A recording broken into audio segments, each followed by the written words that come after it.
Bill Maher never imagined he'd end up at a private White House dinner with Donald Trump and Kid Rock, but when he confronted Trump about a possible third term, the answer shook everyone at the table. Bill Maher was 2 sips into his second glass of red wine when his phone lit up. It was a number he didn't recognize with a DC area code. He almost let it go to voicemail, but something told him to answer. "Bill, it's Kid Rock." The voice was rough and distinct. Bill sat up, curious. "What do you want, Kid Rock?" "Dinner at the White House. Trump wants you there. Just a few of us. Dana White's coming too." Bill Maher laughed, thinking it was a joke. But Kid Rock was dead serious. "Wait, you're saying Trump wants me at a private dinner?" "Yeah, I told him it'd be good for the room. Tension, different views, whatever. Just come, man. You'd be surprised what happens when people sit down and eat together." Bill was stunned. Everything about this felt wrong, and yet a part of him, that same curious instinct that's made him a career contrarian, whispered, "Go." He didn't answer right away, asked for the date, told Kid Rock he'd think about it, and hung up. Then he sat alone in the quiet of his LA home, wrestling with a decision most people would never even have to entertain. Bill wasn't scared. He'd argued with tougher people than Trump. But the optics, the audience backlash, he could already picture the headlines. But what if something good actually came of it? What if, for once, people from opposite ends of America's Great Divide talked, not on TV, not behind podiums, but around a table? 3 days later, he stepped off a flight at Baltimore-Washington International and slid into a black SUV bound for Pennsylvania Avenue. The driver didn't speak. Bill didn't need him to. When they pulled up to the White House gate, a cold gust of reality blew through the open window. He rolled it up. A staffer greeted him and led him through security. He followed her through quiet corridors, past portraits and polished floors, into a dining room with soft overhead lighting. And there they were. Donald Trump, seated at the head of the table. Kid Rock, already halfway into a drink. Dana White, arms crossed, nodding along to something Trump had just said. The room stilled when Maher walked in. Trump stood, smiling that half grin he had mastered. "Well, look who finally showed up. I thought you were too scared to come, Bill." "I'm not scared of awkward dinners, just bad food," Bill shot back, shaking Trump's hand. Kid Rock chuckled, and Dana gave a nod of approval. They all sat down. For the first 10 minutes, it was small talk. Trump brought up the ratings of his old TV show. Kid Rock made a joke about certain political groups and dietary restrictions. Dana checked his phone like he didn't care if he got caught doing it. But then the conversation started shifting. The tone dropped. Politics crept in naturally. Not forced, not hostile, just real. And as the first course hit the table, so did the first shot across the bow. Trump leaned forward. "So, Bill, tell me, do you actually believe this country is better off now than it was 4 years ago?" Before Bill could answer, a server placed a plate of seafood in front of him. The moment hung. He picked up his fork, smiled without warmth. "Depends on who you ask." Kid Rock raised his glass. "Here we go." But the real tension was still simmering just under the surface, waiting for someone to poke it. The seafood was good, surprisingly good. Not that anyone really seemed focused on the food. The conversation had already started to shift into unfamiliar terrain. Bill scanned the table. Across from him, Trump held his knife like a pointer, occasionally gesturing as he talked. Kid Rock was relaxed, boots halfway under the table, sipping something dark from a lowball glass. Dana White barely touched his plate, watching the exchanges. Like a guy in the front row of a fight he wasn't sure he wanted to see break out. "So," Trump said, cutting into his meat, "everyone here agrees the border is a disaster, right?" Bill looked up, slowly chewing. He didn't answer right away, not because he didn't have something to say, but because he knew the game. Trump liked quick reactions, interruptions, a punchline to play off. But Bill was a comic. He knew timing. "I think it's complicated," he finally said. "You want a real solution, not just a campaign slogan. You've got to be honest about why people are coming here in the first place. It's not just about walls and fences." Trump grunted. "You want open borders, just say it." I want rational policy, Bill said. Not a circus. That landed harder than he expected. For a second, there was quiet. Then Kid Rock leaned in. Hey, we're all eating dinner here. Nobody's throwing chairs. He smirked at Dana, who cracked a smile. Don't tempt me. Trump broke the tension by waving his fork. Look, I didn't invite you here to fight. I actually like you, Bill. You talk trash, but at least you're not a robot reading off a script like most of these other clowns. That's the nicest insult I've heard all week, Bill replied. There was a weird chemistry forming, not exactly friendship, more like mutual recognition. They were all public figures, all used to controversy, camera angles, and crowds that either cheered or booed. But none of that mattered in that room. Not right then. Kid Rock turned to Bill. You know what blows my mind? The way people act like we can't even talk anymore. I mean, we're not all supposed to agree, that's not the point. But the second you say something someone doesn't like, bam, you're labeled. I've been labeled more times than my last 5 tour stops, Bill said flatly. And yet, here we are. The table chuckled, even Trump smiled. Then Dana finally spoke. We live in a time where everyone's looking to be offended. Like they want to be mad. I manage fights for a living. You'd think people would want peace outside the cage. Nope, they bring the cage with them. That landed hard. And for a minute, nobody spoke. They just sat there, chewing, thinking. Even Trump seemed quieter, staring at his plate. Then he looked up. You know what I miss? He said. Back when guys could argue politics and still grab a drink after. My father used to yell at his neighbor every Sunday morning. By afternoon, they were watching football together. Because back then, people didn't confuse disagreement with betrayal. Bill said, Exactly. Trump tapped the table. It was surreal, this moment of accidental agreement. A liberal comic, a conservative ex-president, a rock musician, and a fight promoter, all finding common ground. Not over policy or politics, but over something bigger. The idea that talking matters, even when it's uncomfortable. Especially when it's uncomfortable. Kid Rock raised his glass again. To conversations people swear we're not supposed to have. Everyone clinked glasses, even Bill. But as the wine flowed and the room softened, one question still hung in Bill's mind, and he wasn't going to leave, without asking it. The second course arrived. By now, the formality had thinned out. They weren't stiff anymore. They were just 4 guys at a dinner table with too much history, too many headlines between them, and just enough respect to not start yelling. Trump wiped his mouth with a linen napkin. Let me ask you something, Bill. Be honest.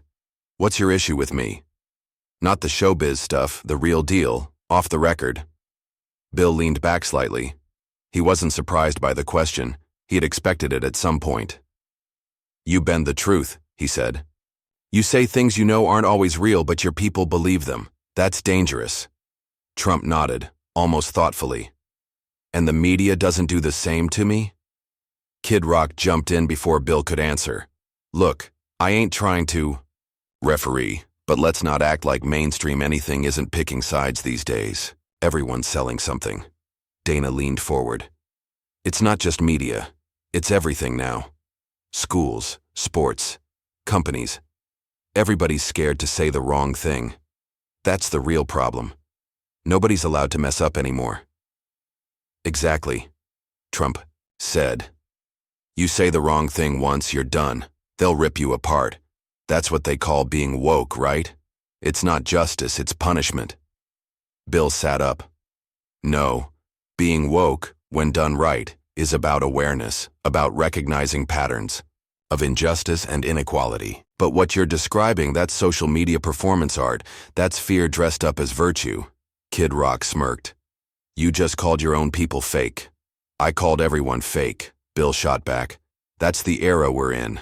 Left, right, middle. Doesn't matter. We're all playing roles now. Half the time, I don't even know who's being real anymore.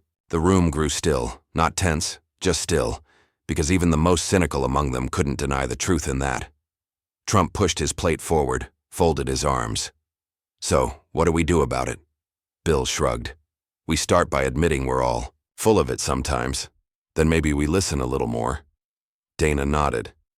That's rich coming from the guy with one of the most sarcastic shows on TV. Bill smirked. Sarcasm is a coping mechanism. Try sitting through years of cable news without it. Kid Rock chuckled low and slow. Fair. Trump narrowed his eyes at Bill. You ever think I'm right about anything? There it was, the real question. Not for laughs, not for ratings. Just a man. Ego in check for a rare second, asking someone he considers an adversary if he sees any value in what he's done. Bill didn't rush to answer. Yeah, he finally said. I think you nailed something about immigration. People want borders, they just don't want cruelty. You pushed it too far, but you weren't wrong that a country needs structure. Trump didn't smile. He just gave a slow nod. You're not who I thought you'd be. Bill added, Still don't trust you, but I get why people do. Kid Rock looked between the two of them. This is like watching a bald eagle fist bump a vegan, he said. Weird as hell, but kind of beautiful. They all laughed. Then Dana stood and stretched. I need air. Going to hit the balcony for a sec. Trump stood too. Let's take a walk. I want to show you something. They pushed back from the table. The staff began clearing the plates as the group headed toward the hallway. But what Trump wanted to show them wasn't some historical painting or new piece of decor. It was something far more symbolic, and the conversation was about to get a lot more personal. They stepped into the hallway, quiet except for the muted click of their shoes on the polished floor. A faint light led them through the east wing, as a staffer trailed several paces behind, saying nothing. Trump was in front, hands clasped behind, his back, walking with that deliberate stride, half showman, half general. He didn't say where they were going, he just walked, and the others followed. Eventually, they stopped in front of a set of heavy white doors. 2 guards stood to the side. Trump turned slightly and nodded toward them. Lincoln bedroom, he said. You've all seen pictures. Never seen it in person, have you? Nobody answered. He opened the doors himself. The room was dim, lit by one tall lamp in the corner, and a subtle wall sconce above the bed. In the center was a thick mahogany desk. Behind a red velvet rope, framed under glass on the wall, the Gettysburg Address, handwritten. The air felt heavier in here. Bill stepped forward slowly. So, this is where Lincoln slept, huh? Trump stood near the door, hands in his pockets. I like to bring people here when I think they need to remember something. Bill turned. And what's that? Trump looked at him directly. That even the greatest presidents were hated while they were alive. There was no punchline, no smirk. Just that sentence sitting in the air like smoke. Dana crossed his arms, glancing at the wall. Kid Rock stayed near the back, oddly quiet. That's true, Bill said. Lincoln was called a tyrant, a clown. He tore the country apart to save it. Trump nodded. Sound familiar? Bill didn't answer. He just looked at the desk, then back at the framed speech. That's when it happened. You thinking of running for a 3rd term? Bill asked, voice low but direct. The room shifted. Dana blinked. Kid Rock stiffened slightly. Trump didn't flinch. He stepped forward, slow and steady, until he was standing just across from Maher. I'm thinking a lot of things, he said. But we'll see how strong the country is by the time we get to that bridge. That's not a no, Bill replied. Trump leaned on the bedpost, his voice quieter now. They said I couldn't win once. I did. Then they said I wouldn't win again. I did. After that, who knows? Kid Rock spoke for the first time in minutes. If the rules get changed, someone's going to change them. That's how it works. Bill shook his head. But democracy only works if people respect the rules, even when they lose. Trump met his eyes. And what if the game's rigged then? No system's perfect, Bill shot back. But undermining it because you don't like the outcome, that's how democracies break. Dana turned slightly. It's a slippery slope. One guy decides the rules don't apply to him. Eventually, nobody plays fair. Trump gave a dry smile. Maybe we've been playing fair too long. That's why we're losing. For a second, nobody knew what to say. Then Bill stepped forward, breaking the silence. You know what the difference is between you and Lincoln? Trump raised an eyebrow. Go on. Lincoln wanted to hold the country together. You want to win it. Trump didn't argue. He just looked back at the Gettysburg Address behind glass. The words written in Lincoln's hand, the ones etched into history by a man who'd never seen social media, never made a campaign hat, and never tried to trademark the word truth. That speech, Bill said, nodding at the wall. It's 271 words. No ego, no slogans, just the basics. Maybe it's time we go back to that. Trump said nothing.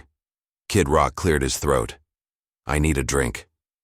They all chuckled nervously, but the tension didn't really lift. Trump turned back toward the hallway. Come on, let's finish the tour. But even as they walked out, the air didn't feel the same. Something unspoken had been planted, and it wasn't going away anytime soon. The group moved back through the corridor, this time slower. It wasn't the kind of silence that demanded attention. It was the kind that lingered, heavy, like they were all privately unpacking what had just happened in that room. Trump didn't speak for a while.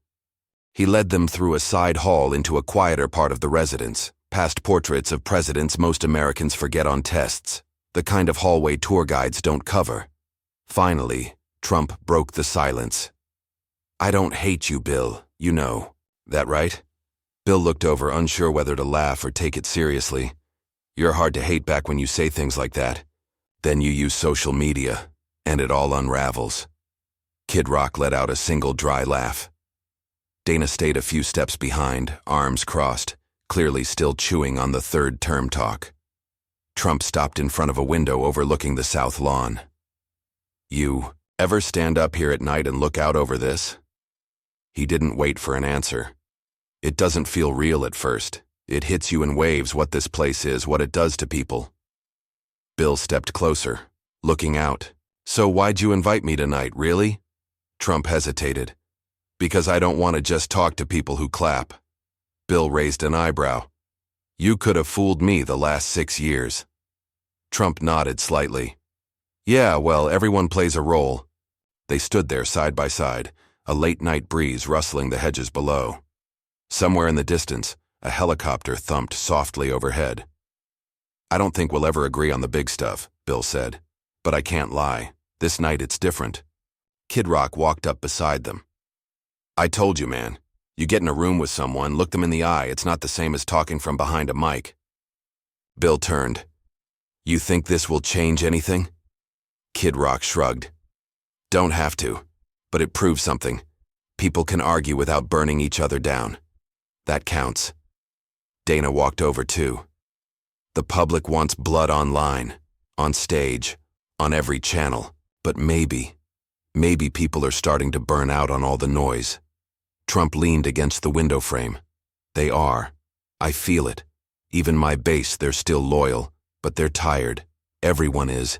It's like the whole country is holding its breath and doesn't know when to exhale. Bill glanced around the group. So now what? We post a selfie and call it unity? Trump shook his head. No cameras, no statements, no fake smiles. Just this. 4 guys, 1 table, a bunch of bad history, and a weird moment of honesty. They all nodded. For a long moment, they just looked out into the dark. Bill pulled out his phone, not to take a picture, but to check the time. It was later than he thought. He had a flight in the morning. The studio would be expecting him back. Kid Rock stretched. All right, I'm tapping out. That duck put me in a coma. Trump smiled faintly. Thanks for coming, Bob. Kid Rock walked off, hands in his pockets. Dana followed, offering a quiet nod to the others before disappearing down the hallway. Bill lingered. Trump didn't say anything, else just looked out like he was watching something in the trees that only he could see. Then Bill said, I'll give you this. You know how to keep people guessing. Trump smirked. That's half the job. They shook hands. Nothing dramatic, no cameras, no announcement, just 2 men who had said too much to say nothing at all. Bill turned and walked back toward the main hall, the sound of his shoes echoing softly behind him. But as he exited the building and stepped into the night air, he realized something. The strangest part of the evening wasn't what was said, it was how human it all felt. The car was warm, quiet, no music, just the low hum of the engine and the occasional shuffle of leather as Bill shifted in his seat. He looked out the tinted window at the streets of Washington, empty sidewalks, red lights blinking above still intersections. The city felt less like the capital and more like the backdrop of a long, strange dream. The driver didn't speak. Bill appreciated that. He wasn't ready to explain anything, not even to himself. He stared straight ahead, trying to process it. All, the table, the talk, the Lincoln bedroom, Trump's non-answer about a third term, and the way it had all felt more real than expected. He opened his notes app just to write something down before the moment slipped. The scariest thing tonight wasn't the answers. It was how easily the conversation happened. He stared at the sentence for a while, then locked the phone. Back at the hotel, the lobby was empty except for a tired front desk clerk pretending not to watch YouTube behind the counter. Bill gave a faint wave and headed straight for the elevator. Inside the room, he kicked off his shoes, loosened his tie, and sank into the chair by the window. He could still hear Trump's voice like it hadn't fully left the air around him. What if the game's rigged? That line stuck because no matter where you sit on the spectrum, whether you wear red hats or roll your eyes at them, there's a creeping thought that maybe the whole system is frayed, not broken, just exhausted. He leaned back and closed his eyes. Kid Rock had said something too, something Bill hadn't really absorbed in the moment. You can only yell across the aisle for so long before you forget what your own voice sounds like. Yeah, he thought about his own audience, the ones who cheered, every time he skewered someone, the ones who didn't want nuance, who wanted victory, not conversation. And then he thought about Trump's people, fiercely loyal, angry, tired of being talked down to. Different sides, same fatigue. What had this dinner been, really? A stunt, a gesture, or maybe just a weird pause in the shouting? A four-man timeout. From the circus? Bill reached for the remote, then stopped. He didn't want news. He didn't want commentary. He didn't even want comedy. He just wanted the quiet to stay quiet for a little longer. He pulled his phone back out and typed another line. Sometimes the loudest truth comes out when nobody's trying to win. He saved it and put the phone face down. He wasn't naive. One dinner didn't fix anything. No policies were rewritten, no beliefs overturned, no audience converted. But it wasn't nothing. It was four people talking without cameras, without scripts, without the safety of applause. That had to mean something. Maybe not to the public, but to Bill. It meant a lot. But he also knew that the story wasn't over because the hardest part would be deciding whether or not to tell it. Bill sat at his desk the next morning with a half-drunk coffee and a legal pad he hadn't used in years. He wasn't sure what to write, not because he had nothing to say, but because he had too much and none of it felt like it fit into a headline. How do you tell people you shared duck with Donald Trump and left with more questions than you came in with? How do you admit that in between the jabs and barbs, you caught glimpses of something eerily familiar in someone you've spent a career mocking? Bill knew the risk. He could already hear the backlash. He'd be called a sellout, a traitor, a secret conservative, or worse, reasonable. But what bothered him more was the idea that maybe he'd be misunderstood for telling the truth. He scribbled something down, scratched it out, then tried again. It's easier to yell at someone you've never met. It's harder to hate someone who's just poured you a glass of wine. That was the truth. They hadn't become friends, no warm hugs, no phone numbers exchanged, but they talked. They'd listened, they disagreed, and somehow nobody left the room angry. That alone felt revolutionary. He thought back to the Lincoln bedroom, the weight of the words behind glass, the way Trump looked at that document, not like a tourist, but like someone trying to place himself inside history.